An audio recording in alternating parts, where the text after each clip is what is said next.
અમેરિકામાં વાવાઝોડાનો કહેર, 13ના મોત, 1.20 કરોડ લોકો પ્રભાવિત, 6 રાજ્યોમાં ઇમરજન્સી. અમેરિકામાં હેલેન વાવાઝોડાએ ભારે કેર વર્તાવ્યો હતો. કેટેગરી 4નું શક્તિશાળી વાવાઝોડું હેલેને શુક્રવારે સવારે અમેરિકાની દક્ષિણે ફ્લોરિડાના દરિયાકિનારે ત્રાટક્યું હતું. વાવાઝોડાના કારણે અમેરિકાના દક્ષિણ પૂર્વમાં 13 લોકોના મોત નીપજ્યા હતા. અમેરિકામાં આ વર્ષે આવેલા સૌથી મોટા તોફાનોમાં હેલેનનો સમાવેશ થાય છે. આ વાવાઝોડાના કારણે 1000 ફ્લાઇટ્સ રદ કરવી પડી હતી, જ્યારે 1.20 કરોડ લોકો તેનાથી પ્રભાવિત થયા હતા. 6 રાજ્યોમાં 35 લાખથી વધુ લોકોએ પાવર કટનો સામનો કરવો પડ્યો હતો. અમેરિકામાં ફ્લોરિડાના દરિયાકિનારે હેલેન વાવાઝોડું ત્રાટક્યા પછી આવેલા વરસાદ અને પૂરમાં ફસાયેલા લોકોને બચાવવા ઇમરજન્સી ક્રૂએ ભારે જહેમત ઉઠાવવી પડી હતી. આ વાવાઝોડું ગુરુવારે મોડી રાત્રે ફ્લોરિડાના ગ્રામીણ બિગ બેન્ડ વિસ્તારમાં દરિયાકાંઠે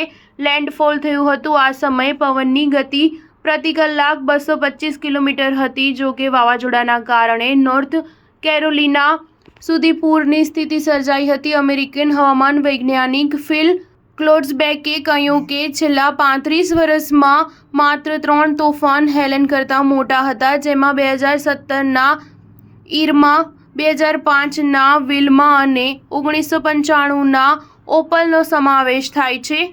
બીજી બાજુ મેક્સિકોની ખાડીમાંથી છેલ્લા 100 વર્ષમાં આવેલું આ સૌથી મોટું વાવાઝોડું છે. ફ્લોરિડામાં વાવાઝોડાના કારણે અનેક ઘર તણાઈ ગયા હતા. આ વાવાઝોડું એટલું વ્યાપક હતું કે ઇન્ટરનેશનલ સ્પેસ સ્ટેશનમાંથી પણ તે જોઈ શકાતું હતું.